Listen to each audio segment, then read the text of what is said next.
آپ بہت بار بات کر چکے ہیں اور ہم بھی دیکھتے ہیں کہ ابھی بھی ہماری جو اکانومی ہے وہ لو گروتھ اکانومی ہے اور ایک لو گروتھ ٹریپ کے اندر ہم لوگ ہیں. اس ٹریپ سے کیسے نکلا جائے؟ انڈسٹریز ہماری چلتی نہیں ہیں, ایکسپورٹس ہماری مسلسل ہم دیکھ رہے ہیں کہ وہ کم ہوتی جا رہی ہیں, امپورٹس میں اضافہ ہوتا جا رہا ہے. پھر اب جیسے کہ آپ نے بھی ذکر کیا کہ آئل کی امپورٹ پہ ہم ڈپینڈنٹ ہیں اور تقریباً ہماری جو نیڈز ہیں, جو ہماری ضرورت ہے وہ 80% آئل کی امپورٹ سے پوری ہوتی ہے. تو ہم اس ٹریپ سے کیسے نکلیں گے؟ ہم اصل میں ہے ایک ڈپینڈنسی سنڈروم میں. ہم جب بھی دیکھتے ہیں, ہمارا کافی ایک عرصہ رہا کہ ہم نے 90s سے تھر کول کو ہم نے کر لیا تھا ایکسپلور, اور اس کی ہم ڈسکوری کر چکے تھے. لیکن اس کے اوپر کام کرتے کرتے ہمیں 2018 تک ہم نے وقت ضائع کیا, جب تک دنیا میں سارا اس کے اوپر ایک کول کے اوپر فائنینسنگ لینا بڑا مسئلہ ہے. ورنہ وہ ایک بہت بڑا ریسورس ہے آپ کے انرجی کا. کول کو آپ کنورٹ کر سکتے ہیں انٹو لیکوڈ فیول. بالکل, پورا جو آپ کا ساؤتھ افریقہ ہے وہ کول سے بیسڈ لیکوڈ پہ اپنی گاڑیاں چلاتا ہے. اس طرح کے جو اپارچونیٹیز تھیں, ہم نے اس اتنے عرصے میں اس کے اوپر کام نہیں کیا, جس کی وجہ سے ہماری جو ڈپینڈنسی ختم ہو سکتی تھی وہ ہم ابھی تک چلا رہے ہیں. اب بھی ایک موقع ہے ہمارے پاس جس کو ہم تھوڑا سا تھر کول اور اس کے علاوہ اب جو سولر جس طرح سستا ہوتا جا رہا ہے, تو اس طرف ہمیں جانے کی کوشش کرنی چاہیے. رینیویبل انرجی میں خاص طور پہ سولر کے اوپر بہت ساری دنیا میں اس وقت بہت سستا اب ہمیں مل رہا ہے, وہ جس کا سولر سسٹم لگانا. اور پاکستان اس لحاظ سے بہتر بھی رہا ہے کہ ہمارے لوگوں نے, ہمارے جو یوزرز نے خود آگے بڑھ کے اپنے سولر سسٹم کو بہت زیادہ لگا لیا, جس کی وجہ سے ہماری اس وقت بھی جو ہمیں پرابلمس آ سکتی تھی لوڈ شیڈنگ کی وجہ سے وہ کم آئی ہیں, کیونکہ لوگوں کے پاس اپنا سولر سسٹم 25% تقریباً کہا جاتا ہے کہ سولر نے کنٹریبیوشن کی. تو وہ ایک سمجھے ایک خاموش انقلاب آ گیا, جس کا ہمارے شاید پالیسی سے اتنا تعلق نہیں تھا, لیکن انٹرنیشنل سولر اتنا سستا ہو گیا. جی, ہم نے ان کے ساتھ بھی وہ پالیسی آپ کنٹینیو نہیں کر پاتا. تو اب جہاں پہ بھی آپ نے جو بات کی کہ ہم ایک لو گروتھ سنڈروم میں پھنسے ہوئے ہیں, اس کی سب سے بڑی وجہ یہ ہے کہ ہمارے پاس پالیسی کا بہت بڑا وائڈ ہے. ہمارے پاس پالیسیز نہیں ہیں, کیونکہ آپ کو ایک اکنامک پلان چاہیے ہوتا ہے. دنیا میں جن بھی اقوام نے ترقی کی ہے انہوں نے ایک ویژن کے ساتھ ترقی کی. اکنامک ویژن ان کی لیڈرشپ کا ہوتا ہے, اس لیڈرشپ وہ اس ویژن کو لے کے چلتے ہیں. اس کے لیے جو انیبلنگ پالیسی فریم ورک ہوتا ہے وہ دیتے ہیں, اور اس پالیسی فریم ورک کے ساتھ پھر وہ ایک گورننس دیتے ہیں. اس گورننس کے تحت وہ اپنی پالیسیز کو چلاتے ہیں. یہ 3-4 چیزوں کا ہے نا, پلان, پالیسی اینڈ گورننس. یہ جب تک نہ ہو تب تک آپ کوئی بھی اپنے ٹارگٹس ہیں وہ صرف آپ اپنی کتابوں میں تو لکھ سکتے ہیں کہ یہ ہمارے ٹارگٹس ہیں, اور اس کی خواہش کر سکتے ہیں کہ ہم ان گروتھ پہ پہنچنا چاہتے ہیں, اس طرح کی ہم لٹریسی لینا چاہتے ہیں, اس طرح کی ہم پاپولیشن کنٹرول کرنا چاہتے ہیں. آپ دیکھیں تو ہم کئی سالوں سے ان میں سے کوئی بھی ٹارگٹ پورا نہیں کر پا رہے. بالکل ایسے ہی. اب جب آپ انرجی کی بات کر رہے ہیں, اور اب ظاہر ہے کیونکہ بجلی کی بات بھی آپ پہ ہو رہی ہے, ہم انرجی لاسز جو ہمارے ٹرانسمیشن لاسز ہیں اس کو ہی ہم صحیح نہیں کر پا رہے. ہم ابھی تک ساؤتھ سے نارتھ تک بجلی نہیں لا پاتے صحیح طریقے سے. تو اگر ہمارا اسٹرکچر بھی ایٹ لیسٹ بہتر ہو جائے, سسٹمیٹک ہو جائے, تو ہم اتنی بجلی تو آپ کے خیال میں پیدا کر رہے ہیں کہ ہماری ضرورت پوری ہو سکتی ہے سب ملک کی. دیکھیں, بجلی اور یہ جو ہمارے انرجی کے سیکٹر کے ریفارمز ہیں نا, اگر آپ شاید آپ نے ضرور اس پہ ریسرچ کی ہوگی, 90s سے اگر آپ اٹھا لیں جو ریفارمز کے پیکیجز ہمیں ورلڈ بینک اور IMF اور یہ سب ADP دیتے رہیں, اور جو ہم خود بھی بناتے رہیں, ان سب میں یہ لکھے ہوئے الفاظ جو ابھی آپ نے کہے. پچھلے جو ہے آپ سمجھے 30 سال, آلموسٹ 30 سال کے سارے پیپرز کے اندر آپ کو یہ لکھا ہوا ملے گا کہ جی آپ لاسز اپنے ٹھیک کریں, اپنی ریکوری. پھر آپ نے کہا, آپ نے اس کا پھر کیا ریفارمز میں آپ نے کیا سوچا؟ آپ نے یہ سوچا ہمیشہ, آپ نے ہر اس کتاب کے اندر, اس پیپر کے اندر یہ لکھا ہوگا کہ آپ اس کو پرائیویٹائز کر دیں. ٹھیک ہے نا, government should come out of it, اس کو پرائیویٹائز کر دیں, پرائیویٹ سیکٹر کی ایفیشنسی آ جائے. لیکن وہ پرائیویٹائزیشن بھی نہیں ہو پا رہی. ایک پرائیویٹائزیشن نہیں ہو پا رہی. ایک کے الیکٹرک کی ہم نے پرائیویٹائزیشن کی, لیکن اس کے ساتھ وہی میں نے کہا کہ پراپر پالیسی فریم ورک آپ نے نہیں دیا. آپ نے کہا کہ جی آپ نے کیوں کہ الیکٹرک کو پرائیویٹائز کیا؟ آپ نے اس لیے کیا کہ اس میں آپ کو لاسز ہوتے تھے, آپ سمجھتے تھے کہ لاسز ختم ہو جائیں گے, آپ کے بجٹ کے اوپر جو خسارہ ہے وہ کم ہو جائے گا. لیکن کے الیکٹرک کو آپ نے جو ہے پرائیویٹائز کرتے ہوئے اس کو اول تو آپ کو وہ اس کی ڈسٹریبیوشن, اس کی ٹرانسمیشن, اس کو انبنڈل کرنا تھا, وہ آپ نے نہیں کیا. آپ نے ایک ورٹیکل کر دیا. دوسرا, آپ نے اس کو ایک مونوپولی کو, گورنمنٹ کی مونوپولی کو پرائیویٹ مونوپولی بنا دیا. تو مونوپولیز کبھی بھی ایفیشنسیز نہیں لاتی جب تک اس میں کمپٹیشن نہ ہو, جب تک اس میں مسابقت نہ ہو.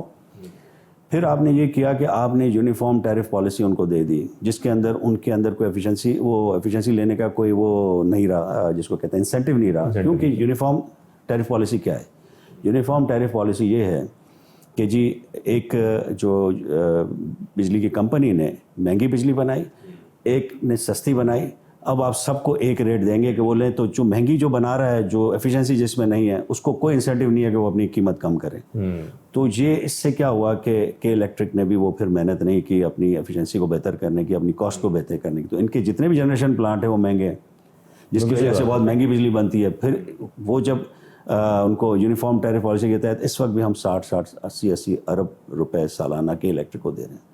تو پھر فائدہ کیا ہوا آپ کے, تو سیٹلائٹ ہمارا الگ بڑھتا ہے. تو آپ کو اگر کرنا ہے پرائیویٹائزیشن تو پھر اس کو کمپٹیٹیو طریقے سے کریں, آپ مونوپولی کے طور پہ نہ کریں, بلکہ آپ کو جیسے اس میں ہوا تھا یونائٹڈ کنگڈم میں کہ انہوں نے فرینچائز کر دیا تھا کہ ایک ایریا کے اندر 2-3 لوگوں کے پاس لائسنس ہیں. تو آپ اگر ایز اے کنزیومر کسی بھی کمپنی جو آپ کو بہتر آپ کو دے سروسز, آپ کو بہتر ریٹ دے, آپ اس سے خرید سکتے ہیں. تو اس سے کمپٹیشن سے کیا ہوتا ہے کہ قیمت اچھی سے نیچے آتی ہیں, آپ کو اچھی سروس ملتی ہے, اور پھر یہ جتنے بھی پیچھے پرابلمس ہوتے ہیں وہ نیچے آ جاتے ہیں, کیونکہ کمپٹیشن پھر پرائیویٹ سیکٹر اس کو بہتری آتی ہے. اچھا واپس یونس صاحب, اگر ہم بجٹ کے اوپر آئیں, ٹیکس کلیکشن ہمارا بہت بڑا ایک پرابلم ہے, وہ پورا نہیں ہو پاتا. جو نئے اہداف اب سامنے آئیں گے وہ کس بنیاد پر آئیں گے اگر ہمارے ٹیکس کلیکشن ویسی پوری نہیں ہو پاتی؟ پہلی بات. دوسری بات یہ کہ حکومت اپنے اخراجات کم کیوں نہیں کر پا رہی؟ ابھی بھی اگر ہم کہیں تو تقریباً 17,500 ارب کا اس وقت حجم ہے جو اخراجات ہیں حکومت کے, اس کو کم نہیں کیا جا سکتا عوام دوست بجٹ بنانے کے لیے؟ دیکھیں اس کی دو چیزیں ہیں نا بجٹ کے اندر, ایک تو ٹیکسیشن ہے, ریونیو, آمدنی, اور ایک اخراجات ہے. پہلے ہم آمدنی کی طرف آ جاتے ہیں کہ آمدنی آپ کی کیوں نہیں بڑھ رہی ہے, یا آپ تو آمدنی کے لیے اس وقت جو آپ کی انڈسٹری ہے وہ تقریباً 17-18%, 20% اس کی ہے ٹوٹل جو حجم, لیکن ٹیکسز کا 55% دے رہے ہیں. سیلریڈ کلاس جو ہے اس پہ سارا بجٹ کا وہ ڈالا جاتا ہے وزن, کیونکہ یہ دو ہیں جو کہ آپ کے اس پہ لسٹڈ ہیں, آپ کے پاس ان کا ریکارڈ ہے. جو لوگ آپ کو نہیں دے رہے, فرض کیجیے آپ کا جو ایگریکلچر ہے وہ تقریباً 20-25% آپ کا ہے آف یور GDP. اسی طرح 50-55% آپ کا وہ ہے سروسز ہے. سروسز میں آپ کا ریٹیل آ جاتا ہے, ہول سیل آ جاتا ہے, اس میں آپ کے سروسز آ جاتے ہیں, آپ کے پروفیشنلز آ جاتے ہیں, ڈاکٹرز, لائرز, یہ سارے لوگ. آپ یہ دیکھ لیجئے کہ صرف اور صرف وزن ڈالا جاتا ہے انڈسٹری پہ, یا وہ کاروبار جو کہ آلریڈی ٹیکس نیٹ پہ ہیں یا سیلریڈ کلاس پہ. براڈن نہیں کیا جا رہا. تو اب جب تک آپ براڈن نہیں کریں گے تو اب کیا ہو رہا ہے, اب یہ ہو رہا ہے کہ جب آپ ٹیکسز کچھ نہیں بچا آپ کا, تو آپ نے ایکسپورٹ پہ ٹیکس لگا دیا, ایکسپورٹ نیچے بیٹھ گیا آپ کا, ایکسپورٹ باہر سے ہونے لگا. ایکسپورٹ والوں نے جو ہے دبئی میں اور دوسری جگہوں پہ اپنے آفیسز کھول لیے, وہاں سے ایکسپورٹ کرنا شروع کر دیا. ایک چھوٹی سی بات, یہ بات آپ اور میں میرے خیال میں ایک آج کل تو اسٹوڈنٹ بھی جانتا ہوگا کہ اگر ایکسپورٹس پہ ٹیکس لگیں گے تو ظاہر ہے ہماری ایکسپورٹس کم ہو جائیں گی. حکومت بھی یقینی طور پہ سوچتی ہوگی کہ ہماری ایکسپورٹس پہلے نہیں بڑھ پا رہی اور وہ ٹریڈ ڈیفیسٹ مسلسل بڑھتا جا رہا ہے, امپورٹس میں اتنا اضافہ ہو رہا ہے, تو ہم کچھ تو اس کے لیے کریں, کوئی ریجنلی کمپیریٹیو بھی ہو جائیں ایٹ لیسٹ ہماری انڈسٹریز کے لیے. ٹریڈ ڈیفیسٹ میں ایک تو آپ نے جیسے کہا کہ ایکسپورٹس کی جس طرح ہم نے ٹیکسیشن کیا, دوسرا ٹیرف پالیسی ہے جس کی میں آگے جا کے بات کروں گا. جو ٹیرف پالیسی نہیں آئی اس کا ایک بڑا ٹریڈ ڈیفیسٹ بڑھانے میں رول رہا ہے. تو اگر آپ اس طرح ایکسپورٹ کو, اب دیکھیں نا اسی کو جو میں نے شروع میں عرض کیا کہ اگر آپ کی پالیسی نہیں ہوگی, پالیسی میں کنسسٹنسی نہیں ہوگی, تو آپ گروتھ یا اپنے ٹارگیٹس حاصل نہیں کر سکتے. اب آپ یہ بتائیے کہ 2 سال پہلے تک ایکسپورٹ آپ کا سب سے لاڈلا سیکٹر تھا. آپ کہتے ہیں نہیں اس کے اوپر ہم کم سے کم لگائیں گے. آپ نے کہا کہ جی آپ کو جو فکسڈ ٹیرف رجیم میں ہم آپ کو رکھتے ہیں, آپ اتنے صرف ٹیکس دے دیں آپ کو. تو اس کی وجہ سے لوگ ٹیکس کو, ایکسپورٹس کو پریفر کرتے تھے کہ یار ایکسپورٹ کرنا زیادہ اچھا ہے, اس میں ٹیکسز کے اتنے مسائل نہیں ہوتے.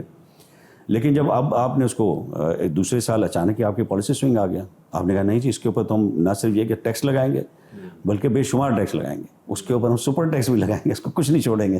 تو آپ مجھے بتائیے کہ پھر ایک انویسٹر کے پاس فیصلہ کرنا کتنا مشکل ہو جاتا ہے. سب سے مضبوط سیکٹر ہمارا وہ بھی ٹیکسٹائل, وہ بھی بیٹھ گیا. تو آپ پالیسی کس طرح سوئنگز ہوں گے تو آپ کے انویسٹر کو تو پھر فیصلہ کیسے کرے گا کہ اس کو اگلے سال کوئی فیکٹری ایکسپورٹ کے اوپر لگانی ہے نہیں لگانی ہے. ایک سال اس کو آپ کہتے ہیں جی ہم بہت انسینٹیوائز کر رہے ہیں ایکسپورٹ کو, دوسرے دن آپ سارے اس کے اوپر ٹیکسز لگا دیتے ہیں. تو فیصلہ کیسے کوئی کر سکتا ہے؟ اور یہ سب وجہ IMF ہی ہے.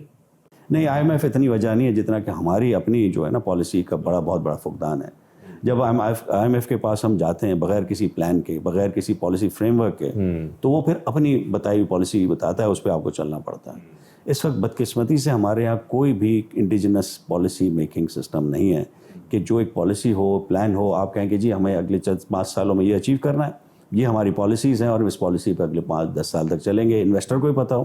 You can also argue and negotiate with I M F کو آپ بتائیں گے کہ جی آپ کا کیا مسئلہ ہے. آپ کا مسئلہ ہے جی ٹوئن ڈیفیسٹ کو ٹھیک کرنا, بجٹ ڈیفیسٹ, پرائمری ڈیفیسٹ, اور آپ کا جو ہے فارن ایکسچینج کا ڈیفیسٹ جو ہے ہم اس طرح ٹھیک کر رہے ہیں. یہ ہمارا پلان ہے, یہ ہماری پالیسی ہے, یہ ہمارے ٹارگیٹس ہیں. بتاؤ اس میں تمہیں کیا مسئلہ نظر آ رہا ہے, وہ ڈسکس کر لیتے ہیں. لیکن ہمارے پاس ایسی کوئی چیز نہیں ہوتی, ہم صرف ان کے دیے ہوئی چیزوں پہ چل رہے ہوتے ہیں. یہ ہمارا سب سے بڑا فقدان ہے, جس کی وجہ سے ہم اصل میں, اور پھر ہمارے بہت سارے اکانومسٹ یا ہمارے جو پالیسی پہ اس وقت بیٹھے ہوئے لوگ, وہ اس غلط فہمی کا شکار ہیں کہ آئی ایم ایف کا پروگرام ریفارمس لاتا ہے. آئی ایم ایف کا پروگرام دنیا میں کہیں ریفارمس نہیں لاتا. وہ صرف اپنی بک کیپنگ کرتے ہیں کہ جی جو ایک ڈیفیسٹ ہے اس کو ہم ٹھیک کر دیں, فائنینشیل کرائسس سے آپ کو نکالنے کے لیے آتے ہیں. وہ ایک ٹھیک کام کر جاتے ہیں جو بھی ان کا طریقہ ہے. آپ دیکھیں آئی ایم ایف کہیں پہ گروتھ نہیں لاتا, گروتھ نہیں آتا. تو یہ سب چیزیں جو آپ ترقی کے جو خواب دیکھ رہے ہیں وہ آئی ایم ایف پروگرام کے تحت نہیں آتے. اس کے لیے آپ کا اپنا ایک پالیسی فریم ورک, اپنے ٹارگیٹس ہونے چاہیے. وہ بدقسمتی سے ہمیں نظر نہیں آتے.